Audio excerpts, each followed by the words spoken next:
최저임금 때문에 일자리가 없어졌다? 최저임금 이제는 세계 최고 수준이다? 최저임금 올렸다가 뺏어서 도루묵되었다?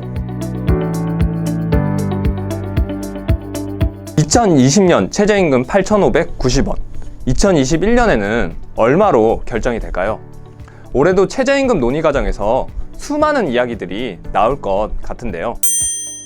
2018년, 2019년에 최저임금을 두 자릿수로 인상하면서 턱없이 낮은 수준에 머물렀던 최저임금이 어느 정도 수준까지는 오른 셈입니다.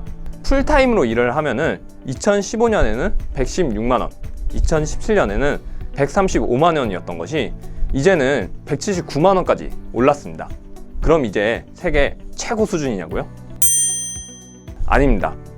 여러 가지 방법으로 국제 비교를 해봐도 한국의 최저임금은 OECD 딱 중간 수준입니다. 불과 몇 년 전에는 최하위였거든요. 다른 OECD 국가들은 유급 휴가 등의 제도가 더 강하게 돼 있기 때문에 국제 비교를 한다는 것은 그리 간단한 문제는 아닙니다. 임금은 우리가 노동을 하는 가장 큰 이유고 가장 민감한 주제이니만큼 객관적인 기준을 정하기가 쉽지 않습니다. 하지만 최저임금은 가장 취약한 노동자의 임금을 결정하는 하한선이죠. 우리가 노동의 가치를 후려치듯이 깎지 않을 수 있기 위해 있는 거니까 물가와 평균 소득이 오르는 만큼은 올라야 합니다. 거기에 불평등을 완화하기 위한 수준만큼은 올라야죠. 실제로 지난 두 번의 대폭 인상으로 임금 불평등이 수년 만에 감소하기도 했습니다. 저임금 근로자 비중은 22%에서 처음으로 10%대로 떨어졌고 임금 격차를 나타내는 5분위 배율도 4배 수준으로 내려왔습니다. 턱없이 낮은 수준에서 시작해서 장기간 인상이 억제되었고 불안정 노동이 확대되는 만큼 그 중요성이 커지고 있습니다. 아직은 최저임금을 더 올려가야 할 것입니다. 당연히 최저임금을 올리면은 기업은 일하는 사람을 줄이고 할 것 같습니다. 하지만 현실은 그렇게 단순하지 않죠. 인건비 부담이 오르면 물론 기업도 여러 가지 노력을 하겠죠. 업무 프로세스를 개선하거나 이미 많은 임금을 받는 사람의 임금을 덜 올릴 수도 있겠죠. 물론 이러한 노력이 사업주 입장에서 결코 쉬운 것은 아닙니다. 개별적으로 어려워지는 부분도 물론 있지만 사회 전체적으로 일자리를 줄인다고 말하기에는 어렵습니다. 학술적인 분석 결과도 대체로는 인과관계를 말하고 있지 않습니다. 2018년에 최저임금 산입범위 확대 논란을 기억하시는 분도 있을 텐데요.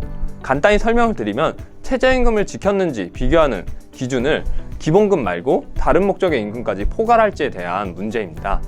사실 아르바이트 사업장이나 영세한 사업장일수록 해당 사항이 없는 문제입니다. 왜냐면은 그럴수록 임금이 딱 최저임금 수준이거든요. 그리고 다른 임금 항목이라도 있는 경우는 사업장에 노동조합이 있고 근본적으로는 산입범위 논란이 불거진 것은 복잡한 임금 체계에 문제가 있습니다. 기본급을 최저임금 수준에 맞춰놓고 각종 수당을 붙여놓는 것이 흔한 일이기 때문이죠.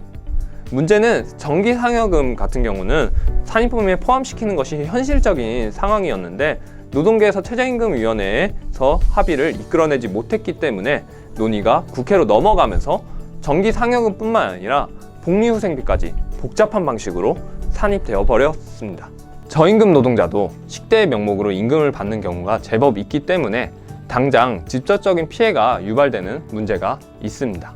결국 산입범위 확대 논란은 확대 자체는 필요는 했지만 이해 당사자의 손을 떠나서 결정이 되면서 여러 가지 논란을 초래했고 결국 각종 이름이 붙은 수당 등이 번복된 임금 체계들을 어떻게 할 것인가에 대한 답을 우리가 준비해야 된다는 의미이기도 합니다.